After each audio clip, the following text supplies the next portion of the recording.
Hello friends, આજે તો આપણે બહુ સરસ એવું તીખું ધમધમતું લીલા ચણાનું શાક બનાવવાનું છે. સુરેન્દ્રનગર ડિસ્ટ્રિક્ટનું એકદમ સ્વાદિષ્ટ ટેસ્ટી એવું શાક, અને ઝાલાવાડમાં તો ફેમસ જ છે. અને શિયાળામાં શાક બહુ જ બને છે અહીંયા, અને દૂર દૂરથી લોકો અહીંયા જમવા આવે છે. અને ફોરેનમાં પણ બહુ વખણાય છે એવું સરસ એવું લીલા ચણાનું શાક, બાજરીના રોટલા આ રીતે સર્વ કર્યા છે. તમે જોવો છો કેટલું મસ્ત એવું શાક બન્યું છે. એની પૂરી ટ્રીક, પૂરી ટિપ્સ અને એનું સિક્રેટ શું છે અને કઈ રીતે બને છે એ બધું હું આજે આ વિડીયોમાં બતાવવાની છું. તો આ વિડીયો એન્ડ સુધી જોશો અને મારી ચેનલને સબસ્ક્રાઈબ કરી લેજો, એટલે આવું સરસ એવું રેસીપી તમે પણ ઘરે બનાવી શકો. અને આટલી સરસ રેસીપી બનાવવા માટે ચાલો મારા રસોડામાં. તો એના માટે મેં 1.5 કિલો જેટલા લીલા ચણા લીધા છે. તમે જોઈ રહ્યા છો કેટલા મસ્ત એવા ગ્રીન છે, એકદમ તાજા એવા મારી વાડીના ચણા છે. આ રીતે મેં 1.5 કિલો ચણા મૂક્યા છે બાફવા માટે. અને મસાલા માટે આ બધી વસ્તુ જોઈશે આપણે. અને ચણાને 2 થી 3 વિસલ કરશો એટલે સરસ એવા ચણા બફાઈ જશે. અને અંદાજે 20 લોકો જેટલું શાક બનાવવાનું છે, કે 20 લોકો જમી શકે. આ રીતે આ બધું મેં ચોપ કરી લીધું છે. લીલું લસણ છે, અને સૂકું લસણ પણ છે, આદું છે, લીલી હળદર છે, અને તીખા મરચાં પણ છે. અને વધારે તીખું તમારે જમવું હોય તો તમે આમાં ગુંડલિયા મરચાં પણ એડ કરી શકો છો. આ રીતે બધું આપણે ખાંડી લેવાનું છે. એકદમ તોસીને મસાલો બનાવવાનો છે. તો તમે જોઈ શકો છો બધું મેં ખાંડી લીધું છે. અને હવે આપણે એમાં ધાણા ભાજી એડ કરવાના છે. કોથમરી એ નહીં, પણ આમાં ધાણા જો તમે એડ કરશો ને તો એકદમ સરસ એવો ટેસ્ટ આવશે શાકમાં. આ રીતે ધાણા ભાજીને પણ કૂટી લેવાની છે. તો બહુ સરસ એવો આપણો મસાલો તૈયાર થઈ ગયો છે. તો હવે આપણે એમાં લાલ મરચું પાવડર એડ કરી દઈશું. તમે જોઈ રહ્યો છો કેટલો બધો મસાલો બન્યો છે. અને એટલું મસ્ત એવું શાક બનાવવું હોય તો આ બધી વસ્તુ જો હશે તો જ શાક સરસ થવાનું છે. અને હવે તમારા સ્વાદ અનુસાર તમે લાલ મરચું પાવડર એડ કરી શકો છો, કે કેટલા લોકોનું તમે શાક બનાવવાના છો. અમે 20 લોકોનું શાક બનાવીએ છીએ, એટલે આ રીતે મેં મસાલો બનાવ્યો છે. અને હવે આપણે કુકર જોઈ જોઈશું. એ 3 વિસલ કરી છે. અને ચણા લીલા છે, એકદમ સરસ એવા બફાઈ ગયા છે. તો તમે જોઈ શકો છો આ રીતના ચણાને બાફવાના છે તો તરત જ તૂટી જાય. તો આટલી સામગ્રી મેં તૈયાર કરી લીધી છે. ડુંગળી, લીલી ડુંગળી, સૂકી ડુંગળી, ટમેટાં, ધાણા ભાજી અને મરચું બધું ખાંડીને મસાલો સરસ એવો તૈયાર કરી લીધો છે. અને હવે આપણે વઘાર કરવાની તૈયારી કરી લઈશું. અને બધું અંદાજે જ બનાવ્યું છે, કોઈ આમાં મેઝરમેન્ટની જરૂર નથી હોતી. તમે ગમે એ વસ્તુ વધારે ઓછી કરી શકો છો. આ રીતે ખડા મસાલા એડ કર્યા છે. અચાનક જ શાક બનાવવાનું થયું એટલે બધી વસ્તુ હાજર પણ નથી, પણ તોય ઓછી વસ્તુમાં સરસ એવું ટેસ્ટી શાક બનાવ્યું છે. અને બધા આંગળા ચાટી ચાટીને ખાધું હતું, એટલું મસ્ત શાક બન્યું હતું. એટલે મેં વિડીયો તમારી સાથે શેર કર્યો છે. તો વઘારમાં લીલો લીમડો તો હોય જ. અને આપણે જીરું અને રાઈનો વઘાર કરવાનો છે. તમે રાઈ ના ખાતા હોય તો સ્કીપ પણ કરી શકો છો. અને હિંગથી તો વઘાર અધૂરો જ રહે. હિંગ વગર હિંગથી જ વઘાર સરસ થાય છે. તો સૌપ્રથમ આપણે સૂકી ડુંગળીનો વઘાર કરી લઈશું. અને 1-8 મિનિટ થાય એટલે તરત જ આપણે એમાં લીલી ડુંગળી એડ કરવાની છે. બધા સૂકી ડુંગળીનો જ વઘાર કરે છે, પણ તમે એકવાર લીલી ડુંગળીનો પણ વઘાર કરી જુઓ, એટલે એકદમ સરસ ટેસ્ટી શાક બનશે. અને તમને એમ લાગશે કે આ કંઈક અલગ જ શાક બન્યું છે. અને હોટલનું પણ તમે શાક ભૂલી જશો, એટલું સરસ શાક બને છે. અને ડુંગળીને એકદમ સાતળવાની છે.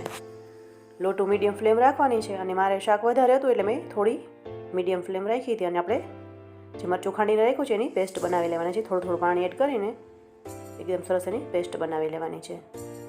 અને મારા વઘારમાં તમને ખ્યાલ જ હશે કે હું આ રીતે મરચું થોડું ભીનું કરીને, એટલે પાણીવાળું કરીને જ એડ કરું છું, એટલે બળી પણ ના જાય.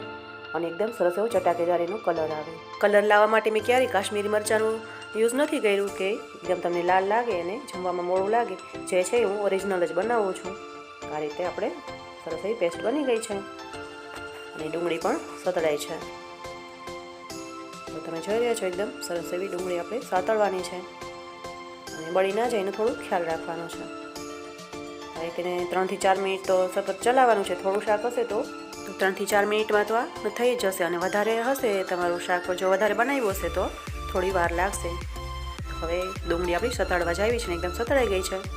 એટલે આપણે એમાં ટામેટાં એડ કરી દેવાના છે. અને ટમેટાને પણ એકદમ સાતળવા દેવાના છે. એની કચાશ દૂર થઈ જાય ત્યાં સુધી ટમેટાને સાતળવાના છે. આ રીતે આપણે એને થોડું થોડું હલાવતું જ રહેવું, એટલે ટમેટાં પણ સરસ એકદમ ગળી જાય. હવે આ બધું સતળાઈ ગયું છે તો આપણે એમાં હવે હળદર પાવડર એડ કરી દઈશું. તમારા સ્વાદ અનુસાર ને જેટલી તમારી ક્વોન્ટિટી હોય એ પ્રમાણે. અને હવે આપણે મીઠું પણ એડ કરી દેવાના છે. ચણા બાયફાઈમાં મીઠું નહોતું એડ કર્યું, એટલે આમાં થોડું વધારે એડ કરવાનું છે. અને બધું એકદમ મિક્સ થવા દેવાનું છે અને ચલાવતા તો સતત રહેવાનું છે. આ જે છે એ વઘાર કરવાની ને જે એ જ ખૂબી છે ને, જો આમાં તમે સ્કીપ કરી જશો, કંઈ પણ ભૂલી જશો, થોડું મૂકી દેશો તો તમારા શાકનો બધો ટેસ્ટ ખરાબ થઈ જશે. એટલે શાક બને ત્યાં સુધી આઘું પાછું જવું નહીં ને આ રીતે ચલાવતું રહેવું પડે, તો જેનો વઘાર સરસ થાય છે અને તેલ પણ ઉપર આવે છે. નહીં તો તમારે શાક કાચું હશે તો તેલ ઉપર નહીં આવે, પણ પાણી ઉપર દેખાશે અને શાકમાં કોઈ પણ સ્વાદ નહીં હોય. તો આ રીતે હવે સરસ થઈ ગયું છે, એકદમ બધી કચાશ દૂર થઈ ગઈ છે. તો આપણે જે મરચાંની પેસ્ટ બનાવીને રાખી હતી મેં, આપણે એડ કરી દેવાની છે. સાઈડે બધું જ આપણે મરચું ખાંડ્યું તો એ એડ કરી દેવાનું છે. અને એમાં પણ સરસ એ બધું લીલું લસણ નહીં હતું, એટલે સુગંધ તો હવે એટલી સરસ આવવાની છે કે વાત જ ના પૂછો. એટલે હવે આપણે બધું જ મિક્સ કરવાનું છે અને હવે ચલાવવામાં બહુ ધ્યાન રાખવાનું છે. હવે મરચું બળવું પણ ના જોઈએ અને મરચું કાચું પણ ના રહેવું જોઈએ. આપણે લો ટુ મીડિયમ ફ્લેમ પર સતત આ રીતે ચલાવતું જ રહેવાનું છે. જ્યાં સુધી તેલ ઉપર ના આવે ત્યાં સુધી આ રીતે ચલાવતું રહેવાનું છે. જે ચણાના શાક છે એની ખૂબી છે કે આ રીતે તમે જોઈ શકો છો તેલ ઉપર આવ્યું છે. તો હવે જ મેં થોડું પાણી એડ કર્યું છે. જે ખાણીમાં મસાલો બધો એ હોય એ જ ધોઈને આપણે લઈ લીધો છે, એટલે કાંઈ પણ વેસ્ટ ના જાય.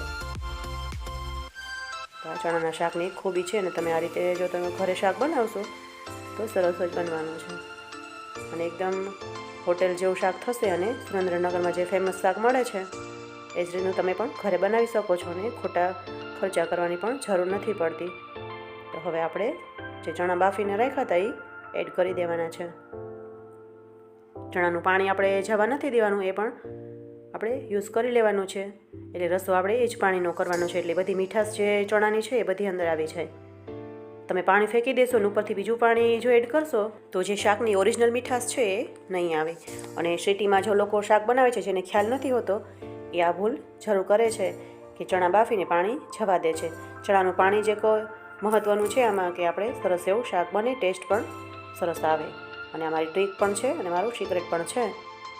હવે બધું સરસ એવું થઈ ગયું છે અને મિક્સ પણ થઈ ગયું છે. તમે જુઓ છો તેલ ઉપર આવ્યું છે. અને કાચો મસાલો રાખ્યો હશે તો તમે તેલને બદલે પાણી લાગશે ને તેલ તમને સરખું નહીં દેખાય. હવે સરસ એવું ચણાનું શાક રેડી થઈ ગયું છે. એને બનતા 35 મિનિટ જેવું લાગ્યું છે અને એકદમ રેડી થઈ જવા આવે પછી જ આપણે એમાં ઉપર લીંબુ યુઝ કરવાનું છે. અને કોઈને લીંબુથી પ્રોબ્લેમ હોય, લીંબુના ખટાશથી, તો સ્કીપ પણ કરી શકે છે. લીંબુ એડ કર્યું છે તો થોડું ગોળ એડ કરી દેવો, એટલે બંનેનું કોમ્બિનેશન જળવાઈ રહે. અંદર ટેસ્ટ પણ ખટાશ અને મીઠાશનો સરસ એવો પરફેક્ટ થઈ જાય. તો આ રીતે આપણે ચણાનું શાક બનાવી લીધું છે. આ તો તમે વિડીયો જોયો છે, પણ આ જ રીતે તમે ઘરે જ્યારે મારી ટિપ્સને મારી ટ્રીકને ફોલો કરશો અને તમે ઘરે શાક બનાવશો તો મને કમેન્ટ કરજો કે આવું જ સરસ શાક બન્યું છે કે નથી બન્યું. તો જ મારી ચેનલને સબસ્ક્રાઈબ કરજો. અને મારી ગેરંટી છે કે આ જ રીતે શાક બનાવશો તો પરફેક્ટ આવું જ થવાનું છે. તો હવે આપણે એકદમ દેશી ધાણા ભાજી ઉપર ગાર્નિશ કરી દીધું છે, એટલે સુગંધ પણ એટલી સરસ આવે, એની ટેસ્ટ પણ એટલો સરસ છે. અને આપણું ચણાનું શાક, લીલા ચણાનું શાક રેડી થઈ ગયું છે. તમે જોઈ શકો છો કેટલું સરસ એવું ચણાનું શાક બન્યું છે. અને આ રીતે શાક બનાવશો તો આટલું મસ્ત જ શાક થવાનું છે. અને તમને શીખવાડવા માટે જ મેં આ વિડીયો બનાવ્યો હતો. તો સાથે હવે રોટલા પણ થાય છે અને ચણાની દાળનો શીરો પણ થાય છે. એનો વિડીયો પણ મેં મારી ચેનલમાં એડ કરેલો છે. અને જીરા રાઈસ પણ બની ગયા છે. તો તમે જોઈ શકો છો રોટલો કઈ રીતે પાથરો છે અને કેવા સરસ રોટલા બન્યા છે. આ રીતે તમને ફૂલ વિડીયો બતાવ્યો છે કે ચણાનું શાક, બાજરીના રોટલા કઈ રીતે થાય છે. અને આટલા સરસ ફૂલીને દડા જેવા રોટલા થયા છે અને તમે જોવો છો કેટલા મસ્ત રોટલા બન્યા છે. અને દેશી જમવું હોય તો આવું સરસ જ જમાય. તો તમને આજે મેં ફૂલ વિડીયો બતાવ્યો છે કે આ રીતે ચણાનું શાક અને રોટલાનો પ્રોગ્રામ હતો. અને શિયાળામાં તો આવું બધું જરૂરી છે અને તમે પણ ઘરે આ રીતનું બનાવજો. સાથે સલાડ પણ બનાવ્યું છે. તો ફરીથી આપણે ધાણા ભાજીને એડ કરી છે. પહેલી તો બધી આપણે હલાવ્યું હતું શાક, એમાં લઈ ગઈ હતી ને હવે ફરીથી મેં કોથમરી એડ કરી છે, ધાણા ભાજી. અને આ રીતે આપણું પરફેક્ટ બધું પૂરી પ્લેટ જમવાનું બની ગયું છે. ચણાનું શાક, બાજરીના રોટલા, ગોળ છે અને ખાટી મીઠી છાશ પણ છે. તમે જોઈ શકો છો કેટલું સરસ શાક બન્યું છે.